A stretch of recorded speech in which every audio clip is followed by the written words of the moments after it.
मंच पर विराजमान हमारे आश्रम ब्लॉक के मुख्य जिला शिक्षा अधिकारी आदरणीय नागला साहब, महाप्री कॉलेज के प्रबंधक आदरणीय संजीवी साहब, मैडम, शेठ मुरलीधर माल सिंह से बधाई हुई बहन कमला,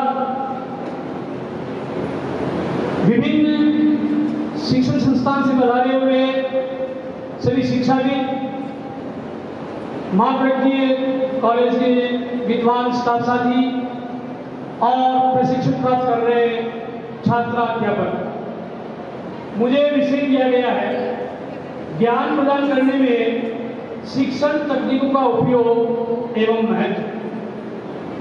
आदरणीय डॉक्टर साहब चौहान साहब ने प्रभावी उद्बोधन दिया भी, और अपने प्रभावी उद्बोधन में आपने विभिन्न प्रकार के कौशल कैसे विकसित किए जाए इस बात पर चर्चा की। इन कौशल का डेवलपमेंट कैसे किया जाए, इसमें कौन सी तकनीक होनी चाहिए। शिक्षण तकनीक, टीचिंग टेक्निक्स।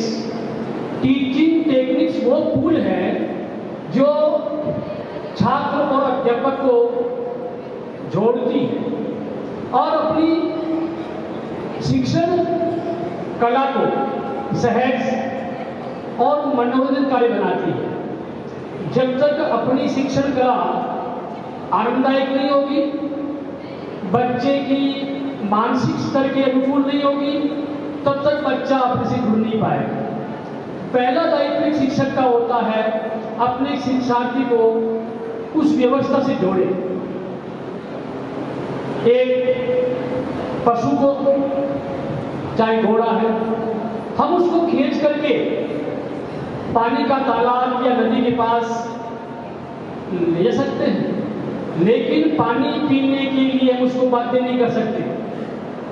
इसी प्रकार से बालक अपने क्लास तक पहुंचता है, लेकिन वो अपने शिक्षण कार्य के प्रति वो रुचि ले रहा कि नहीं ले रहा है, अधिगम प्राप्त कर रहा कि नहीं कर रहा है, ये डिपेंड करता है शिक्षक के ऊपर। और शिक्षक को विभिन्न तकनीक का प्रयोग करते हुए उस शिक्षार्थी को अपने से जोड़ना चाहिए। जब बालक जुड़ जाएगा तो स्वतः ही अपना अधिगम कार्यक्रम प्रभावी होगा। इस समय मुझे अब्राहम लिंकन साहब के शब्द याद आते हैं। जब लिंकन साहब ने कहा था मुझे एक पेड़ काटने के लिए आप 6 घंटे दीजिए, मैं उन 6 घंटों में से पहले 4 घंटे अपनी कुल्हाड़ी की धार को तेज करने में लगाऊंगा और फिर 2 घंटे पेड़ काट दूंगा। इसी प्रकार से शिक्षक को भी अपना शिक्षण कार्य करते समय सबसे पहले बालक को मानसिक रूप से उस कार्य को करने के लिए तैयार करना चाहिए। हम कई बार देखते हैं छोटे बच्चे रोते हुए आते हैं, माता पिता अंगुली पकड़े हुए हैं, खींचने में ला रहे हैं, जबरदस्ती इग्नोर कर रहे हैं।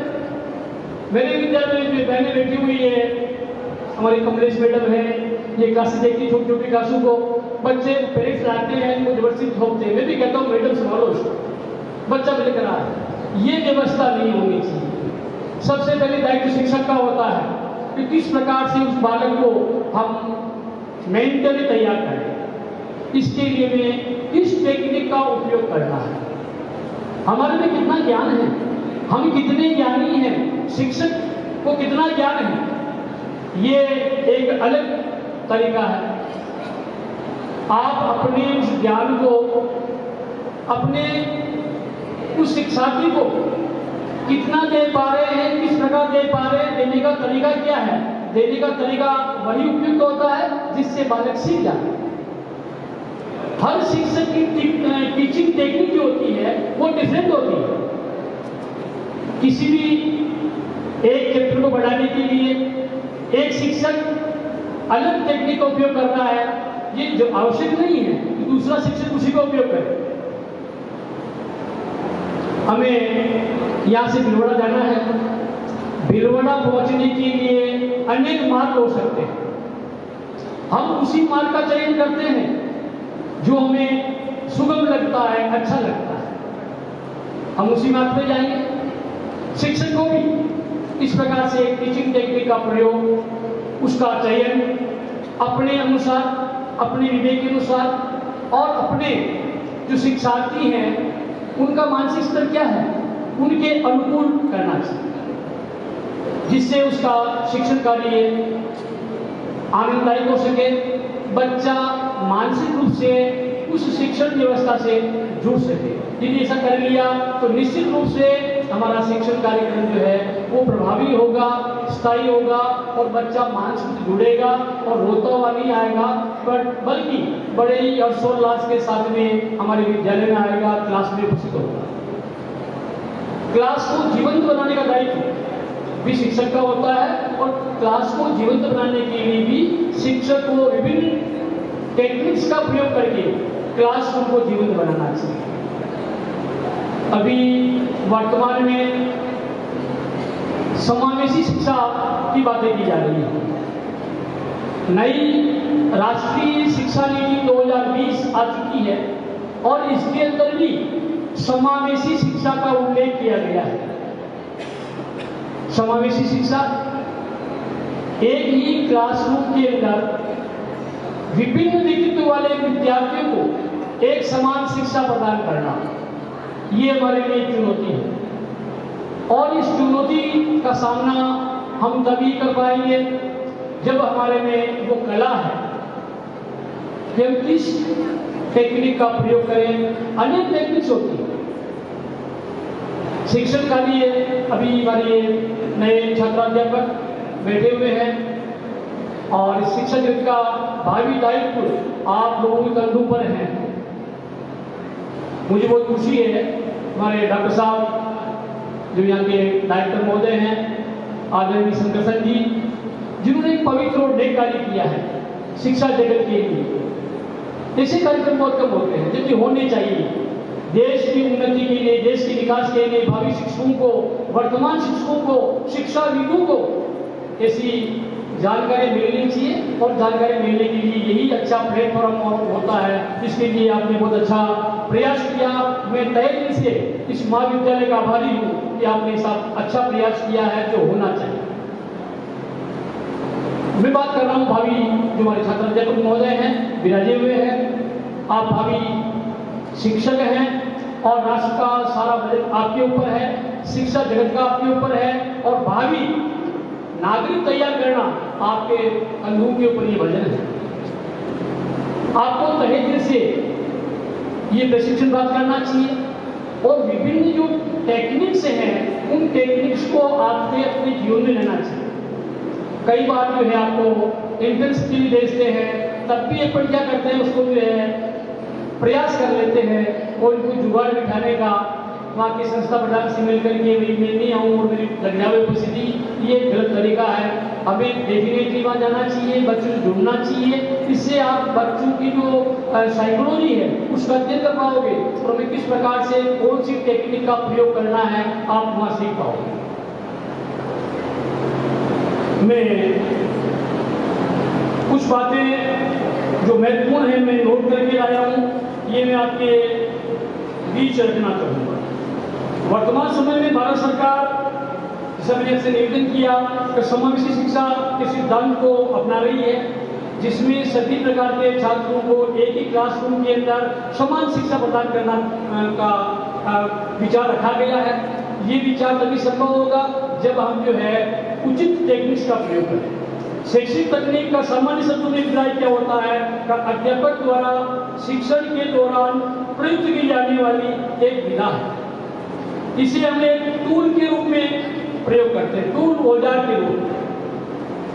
अब ये शिक्षक के ऊपर डिपेंड करता है वो किस टूल का प्रयोग करें। पाने अलग अलग होते हैं, पर जो मशीनरी में काम करते हैं तो कौन सा टूल कहाँ लगता है, ये मैकेनिक एक टीचर होता है, टीचर मैकेनिक है। इस टूल का उपयोग कहाँ करना है ये हमारे पे डिपेंड करता है। और जिस शिक्षक को ये समझ में आ गया कि कहाँ पर कौन सा टूल उपयोग करना है, वो शिक्षक बिल्कुल सफल होता है, बिल्कुल सफल होता है। जैसा आदरणीय चौहान साहब फरमा रहे थे, उस उस शिक्षक का इंतजार करते हैं विद्यार्थी, उसी शिक्षक का करते हैं। चाहे हम कितनी बातें कर लेंगे, चाहे हम कितनी ज्ञानी हो, हमारे में कितना ही नॉलेज हो, लेकिन जब तक हमारी इस नॉलेज का और हमारे व्यक्तित्व का प्रभाव हमारे छात्र के ऊपर नहीं है, तब तक वो प्रभावित नहीं है, तो वो विद्यार्थी हमारा इंतजार नहीं करेगा और हमारा ज्ञान हमारे तक सीमित रहेगा।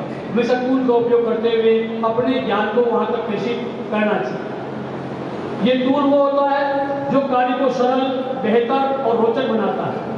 शिक्षण प्रक्रिया के दौरान एक शिक्षक का मूल उद्देश्य होता है छात्रों में अपेक्षित व्यवहारगत परिवर्तन लाना। इसके लिए विभिन्न टीचिंग टेक्निक्स का उपयोग करता है। टीचिंग टेक्निक्स कौन कौन सी हो सकती हैं? अभी आपको अधिकांश टेक्निक्स के बारे में आदरणीय चौहान साहब ने बताया था, कुछ जानकारी मैं देना चाहूँगा। जैसे समूह शिक्षण होता है, ग्रुप टीचिंग, इसका उपयोग हम कर सकते हैं। ब्रेन स्टॉर्मिंग, इसका उपयोग कर सकते हैं। इंक्वायरी बेस्ड टीचिंग, इसका उपयोग कर सकते हैं। प्रोजेक्ट कार्य लेकर कर सकते हैं और स्टूडेंट्स को अपने साथ इन्वॉल्व करके भी हम सिखा सकते हैं। बच्चों के साथ में हमारा व्यवहार भी थोड़ा, हालांकि एक मेंटेन होना चाहिए, लेकिन जैसे ब्रेन यदि हम उसके साथ में ट्रीट करते हैं तो बच्चा सहजता का अनुभव करेगा और सरलता से सीख पाएगा। खेल के माध्यम से भी हम बच्चों को सिखा सकते हैं। व्यक्तिगत विभिन्नताओं के अनुरूप शिक्षण प्रदान करना, ये भी हमारी टेक्निक हो सकती है। प्रत्यक्ष अनुभव को सिखाना, project, video, TV, film, script आदि का प्रयोग करके भी बच्चों को अपना शिक्षण प्रदान कर सकते हैं। एक अध्यापक के लिए विषय का ज्ञान होना नितांत आवश्यक होता है और जितना वो आवश्यक होता है उतना ही आवश्यक है शिक्षण तकनीक का ज्ञान। सफल शिक्षक वही होता है जो क्लासरूम में जाने से पहले कम से कम 20 मिनट्स या 30 मिनट्स आज मुझे क्या पढ़ाना है उसको देख लें। कभी भी शिक्षक को ये नहीं मानना चाहिए कि आई एम परफेक्ट, मैं पूर्ण हूँ। कभी कोई व्यक्ति पूर्ण नहीं हो। जब भी क्लास में जाना है, मैं आज भी जाता हूँ क्लास के अंदर, मैं स्वयं पहले जो है देखता हूँ कि मुझे आज क्या पढ़ाना है। जबकि मैं विगत 30 वर्षों से एक ही सब्जेक्ट का शिक्षण कार्य करवा रहा हूँ, फिर भी मुझे तैयार होना पड़ता है। यदि आप में परफेक्टनेस है, ये भी आप एक टेक्निक है, ये भी अपनी टीचिंग की टेक्निक है जिससे आप छात्रों के ऊपर अपना अच्छा प्रभाव छोड़ सकते हैं और आप जो शिक्षण कार्य करवा रहे हैं उस शिक्षण कार्य को प्रभावी ढंग से अपने शिक्षार्थी तक पहुंचा सकते हैं। यदि आपने अपने सब्जेक्ट की तैयारी की है तो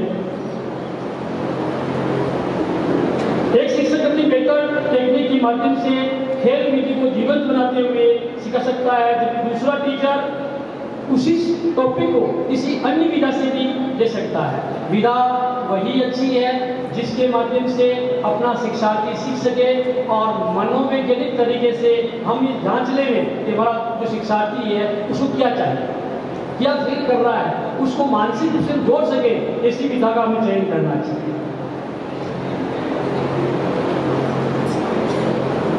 इस प्रकार से विभिन्न जो टेक्निक्स हैं उसमें एक विधि है चित्र माध्यम से चित्र दिखा करके। यहाँ पर एक चित्र जो है 1000 शब्दों का बयान कर सकता है। तो स्पष्ट है कि चित्र, मॉडल, ऑडियो, वीडियो का प्रभाव शिक्षण प्रक्रिया पर बहुत गहरा प्रभाव डालता है, स्थल प्रभाव डालता है। ये सब बात आई थी यहाँ पे एक फिल्म को देखने के बाद में किसी विद्यार्थी से पूछे तो 3 घंटे की स्टोरी को बिल्कुल जो है लगातार वो स्पष्ट कर सकता है, लेकिन 30 मिनट की जो क्लास होती है उस बात को कर सकता है। तो इस प्रकार से हम जो है चित्र के माध्यम से भी बच्चे को स्थायी रूप से ज्ञान देने का हम प्रयास कर सकते हैं। विज्ञान वर्ग है, विषय है, ज्योग्राफी है, तो इनके अंदर में प्रैक्टिकल टेक्निक का ही प्रयोग करना चाहिए जिससे एक प्रभावी शिक्षण कार्य हो सके। अंत में मैं यही निवेदन करूंगा कि विभिन्न जो टीचिंग टेक्निक्स हैं उनका प्रयोग करें, लेकिन बच्चे के मानसिक स्तर का आकलन करते हुए साइकोलॉजिकली बच्चे का मानसिक स्तर क्या है, बच्चा क्या चाह रहा है, उसके अनुरूप अपनी टेक्निक का प्रयोग करें। हो सकता है टीचिंग के वक्त बच्चे का झूठ नहीं मारा है, छोटा बच्चा है, खेल में रुचि है तो पहले पढ़ के उसको प्राथमिकता देवें ताकि बच्चा जो है मानसिक रूप से जुड़ सके। इसी टेक्निक का प्रयोग करना चाहिए कि बच्चे की रुचि अपने क्लासरूम की में जागृत हो और दौड़ करके आवे। तो ये इसका प्रयोग करके हम क्लासरूम को जीवन बना सकते हैं और अपनी शिक्षण अधिगम प्रक्रिया को बहुत ही सहज, सरल और मनोरंजन बना सकते हैं, जिससे कि एक अमिट छाप बच्चे पर रहे, दिया हुआ ज्ञान स्थायी रूप से बच्चे में समाहित हो। मैं अंत में संपूर्ण महाविद्यालय परिवार का हृदय से आभार व्यक्त करता हूँ। आपने यहाँ बुलाया, मान सम्मान दिया, आप सभी का आभार। जय भारत, जय हिंद।